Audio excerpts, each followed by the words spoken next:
책 그리고의 그리면서 하는 이야기. 딸아, 넌 도대체 왜 이렇게 예뻐? 라고 나는 딸에게 수시로 물어보곤 하는데 그때마다 우리 딸은 엄마 아빠를 섞어 놓아서 예뻐 라고 내게 세뇌당한 말을 앵무새처럼 반복한다. 객관적으로 우리 딸은 그렇게 예쁜 얼굴은 아니지만 귀여운 눈웃음이 매력적인 아이이다. 그러나 나는 딸에게 너는 예쁘고 아름답고 사랑스럽다고 확정지어 주었다. 누가 뭐라 해도 너는 아름답고 사랑스럽고 예쁜 아이라고 나와 남편의 말로 결정지어 준 것이다. 우리는 인생을 살아가면서 순간순간마다 판단을 내려야 하고 선택을 해야 하고 또 따라오는 결과에 책임도 져야 하는 위치에 있다. 내가 일반 학교에 갈 것인지 예술고에 갈 것인지 외고 아니면 과학고에 갈 것인지 이과를 선택할 것인지 문과를 선택할 것인지 대학은 또 무슨 과를 가서 전공은 무엇을 해야 할지 취업은 어디로 해야 할지 우리의 인생은 마치 수많은 선택들의 연결로 구성된 한 편의 드라마처럼 느껴진다. 이 모든 선택과 결정들이 힘겹고 무겁고 어렵게 느껴질 때가 있다. 그리고 때로는 후회가 남을 때도 있고 그냥 운명처럼 모든 것이 이미 결정되어 있으면 좋겠다는 생각이 문득 들기도 한다. 나는 그동안 내가 했던 선택 중 가장 중요했던 한 가지를 꼽는다면 바로 결혼이라고 생각을 하는데 나에게는 평생 함께 살아갈 반려자를 선택하는 일이 그렇게 두렵고 떨릴 수가 없었다. 다행히 우리는 서로의 선택과 결정에 함께 책임지기 위해 약 9년간 부단히 노력해왔고 덕분에 하자가 많은 두 남녀가 만나 결혼하고서도 큰 문제 없이 잘 살아가고 있는 중이다. 이렇듯 우리 인생에는 특히 중학생 때부터 청년 시절까지 크고 작은 선택을 해야 하는 순간들이 줄을 지어 등장한다. 그때마다 이 젊고 어린 세대들은 밤잠을 설치며 고민하고 고뇌하고 누군가에게 조언을 구하면서 한 걸음 한 걸음 나아가고 있는 것이다. 그러나 아주 감사하게도 우리가 엄마 뱃속에서 수정되는 그 순간부터 이미 결정되어져서 더 이상 선택의 여지가 없는 것들이 있는데 그 중에 아주 중요한 것이 나의 DNA이다. 그리고 DNA 및 히스톤 단백질의 뭉치로 이루어진 염색체. 그 중에서도 우리의 성별을 결정짓는 성염색체는 그야말로 내가 선택해서 결정되는 것이 아니라서 얼마나 다행인지 모르겠다. 염색체는 세포의 성장, 생존, 그리고 생식에 필요한 모든 정보를 가지고 있는 나라고 하는 존재의 설명서이자 설계도인 유전 정보를 담고 있으며 사람에게는 46개, 즉 22짝의 상염색체와 한 짝의 성염색체를 이루고 있다. 남녀의 체세포에 공통으로 들어있는 염색체를 상염색체라고 하며 성별에 따라 다르게 가지고 있는 염색체를 성염색체라고 하는데 남자인 아빠의 성염색체는 XY, 여자인 엄마의 성염색체는 XX이므로 정자에 아빠의 X염색체가 포함되어 있는지 혹은 Y염색체가 포함되어 있는지의 여부로 이 아이의 성별이 결정된다. 아빠에게서 하나, 엄마에게서 하나를 각각 물려받은 두 개의 성염색체가 엄마 아빠에게서 물려받은 상염색체와 함께 총 46개의 염색체로 수정란이라는 작은 하나의 세포에서부터 우리의 설계도는 완성되고 그 이후 수십조 개의 세포로 체세포 분열과 감수 분열로 인해 쪼개어져 나간다. 이 과정에서 우리가 받은 유전 정보는 복제되어져서 각 세포마다 존재하게 되는데 하나의 수정란에서 시작된 세포 분열 덕분에 머리카락에 붙어 있는 모근에까지도 손톱 밑의 세포까지도 우리가 처음 수정되었을 때 결정된 유전 정보, 내가 남자인지 여자인지 판단할 수 있는 정보가 들어있다는 것이다. Y 염색체는 남자에게만 존재하는 염색체로 Y 염색체의 대부분이 정자, 고환 형성에 관여하는 유전자이지만 남성적인 뇌기능, 신경 발달에 직접적인 영향을 끼친다는 연구도 있다. 이렇게 해서 Y 염색체가 있는 남성과 X 염색체만 있는 여성은 뇌부터 시작해서 생식기, 뇌와 생식기에서 분비되는 호르몬, 근골격계, 시신경, 청력 등 각 기관마다 어마어마한 차이를 지닌 서로 다른 존재로 성장하게 된다. 이것은 얼마나 감사한 일인지 모른다. 너무나도 차이가 명확한 남자와 여자라고 하는 성별을 내가 선택하지 않고 이미 모태에서 받고 인생을 시작한다는 것은 전 인류에게 큰 안도감을 준다. 태어나 보니 여자, 태어나 보니 남자. 그래서 이 초월적인 자연의 질서 안에서 순응하며 살아가는 그 평안. 확정된 성별을 바탕으로 두고 내게 주어진 인생의 과업들을 해 나가는 것. 이 작은 질서가 우리의 삶에 얼마나 큰 평화를 가져오고 있었던 것인지 상상하기 힘들 것이다.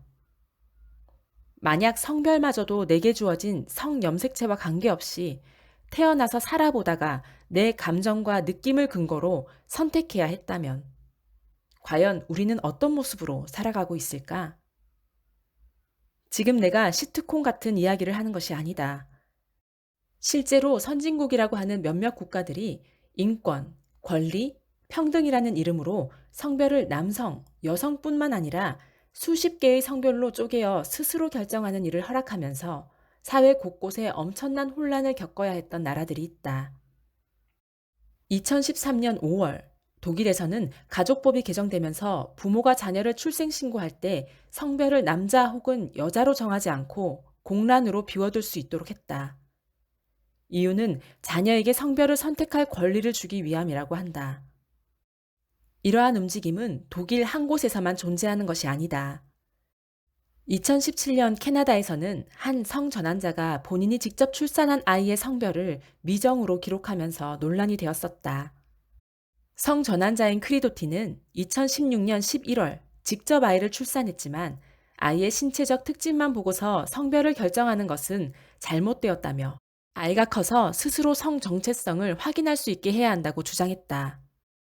캐나다 정부는 당시 건강보험카드는 성별 미정으로 발급해 주었지만 출생신고서의 등록은 수용해 주지 않았다.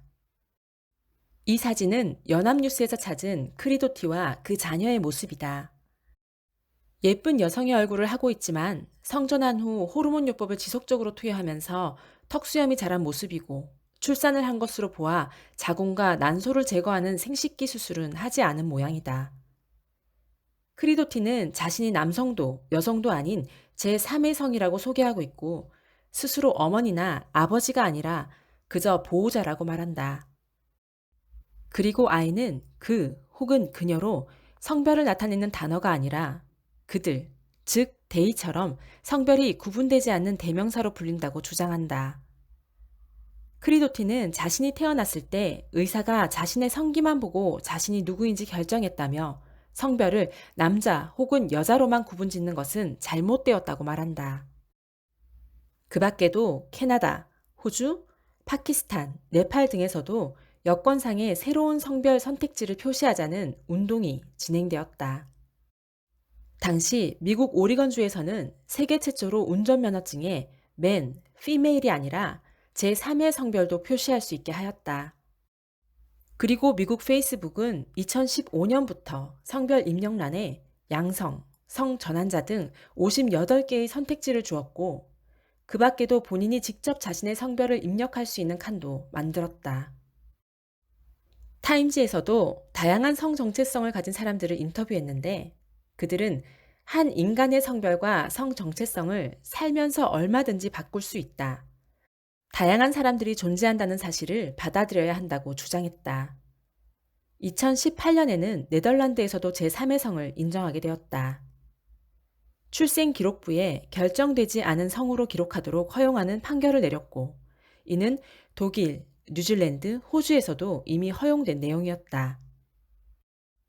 이 판결의 시작은 1961년에 남성으로 태어난 사람이 2001년 남자에서 여자로 성전환을 했는데 자신은 출생 시 자신의 젠더, 즉 자신의 성별을 결정할 수 없었는데 부모가 편의상 남성으로 출생신고했다며 제3의 성별을 인정해달라고 소송을 내면서부터였다.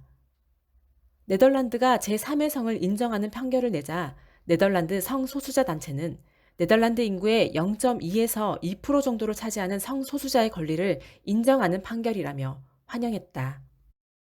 지금까지는 그래서 뭐 그 얼마 되지 않은 성소수자들 소원쯤은 다수인 우리가 들어줘도 되지 않아?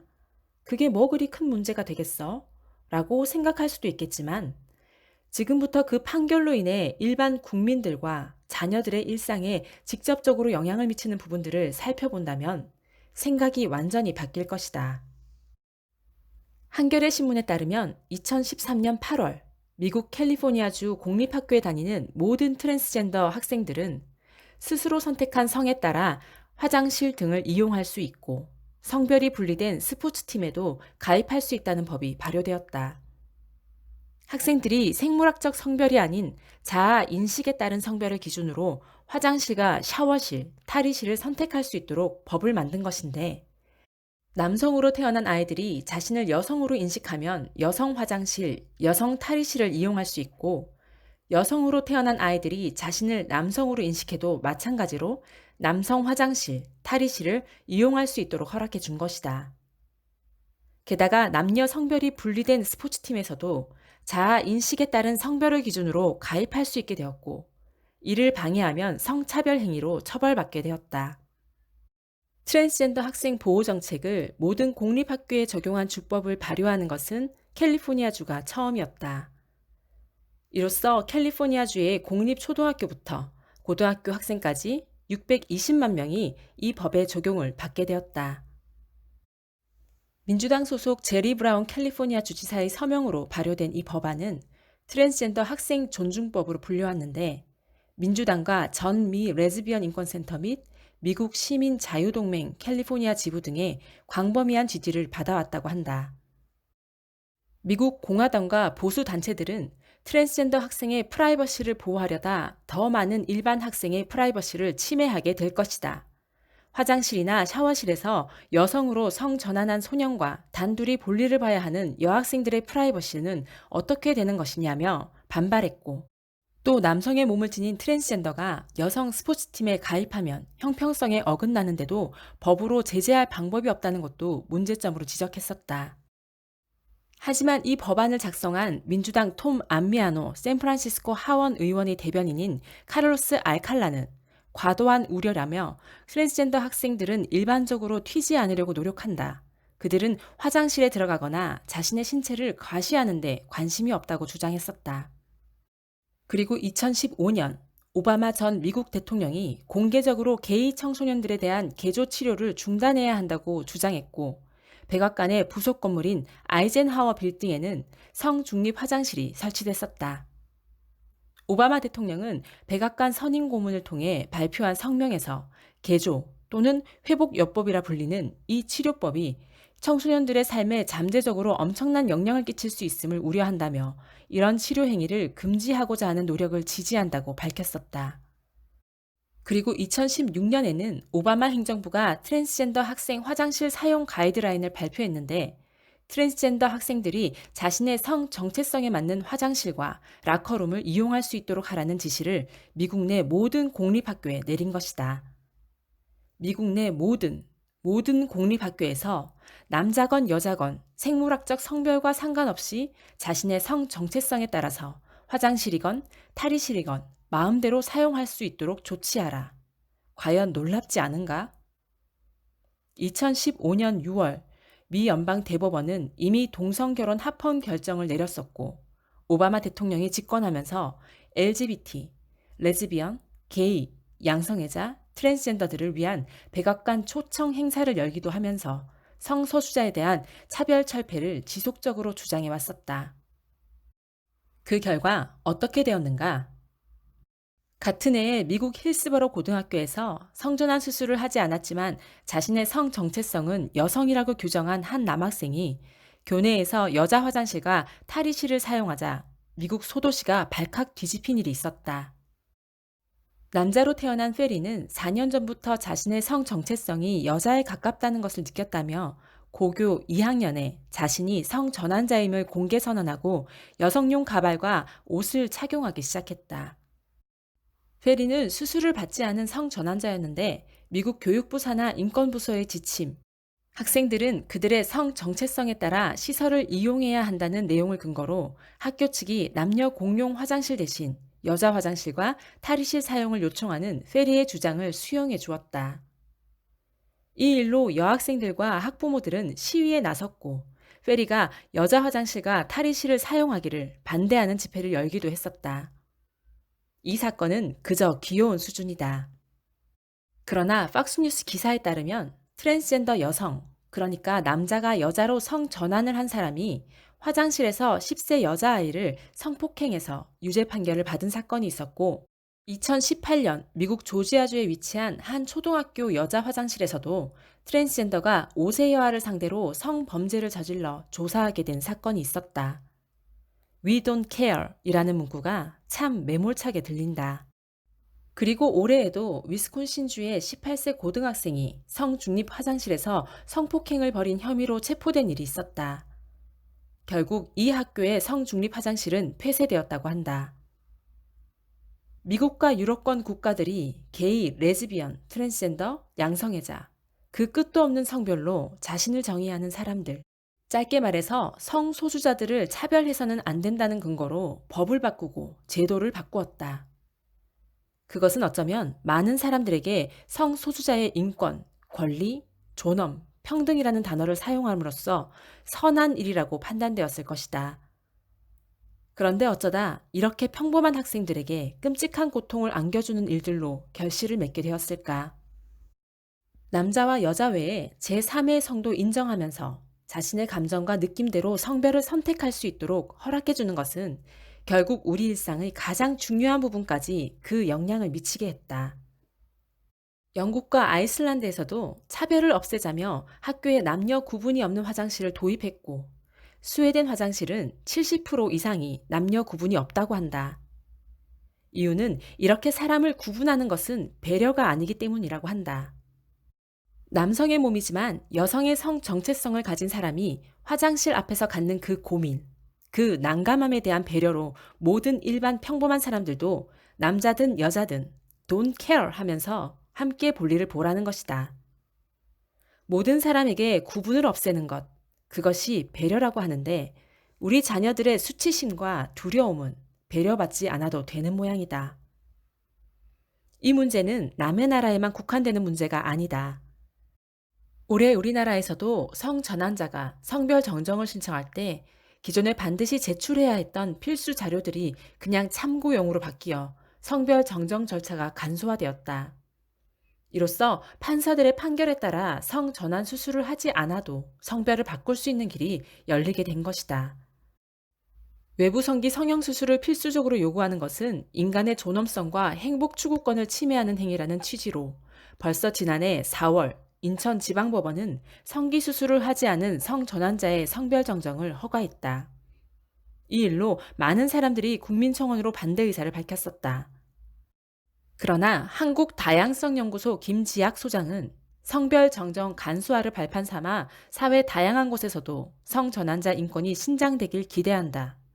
성별 정정 간소화가 사회적 혼란을 가져온다는 말 자체가 반드시 여성, 남성 중 하나의 성별이어야 하고 이것은 태어날 때부터 이미 해부학적으로, 유전적으로 정해져 있다는 성별로 이원화된 사회이기 때문에 나오는 것이다. 본인이 가장 편하게 느끼는 성별에 따라 가장 나답고 행복하게 살 수 있는 방향으로 살고자 하는 건데 이것이 어떤 사회의 혼란을 가져온다는 것인지 의문이다. 그런 주장을 하시는 분들과의 대화가 더 많이 필요하고 성별 이분법적 사고에서 벗어날 수 있는 기회도 제공해야 한다라고 말했고 그것을 투데이 신문에서 보도했었다.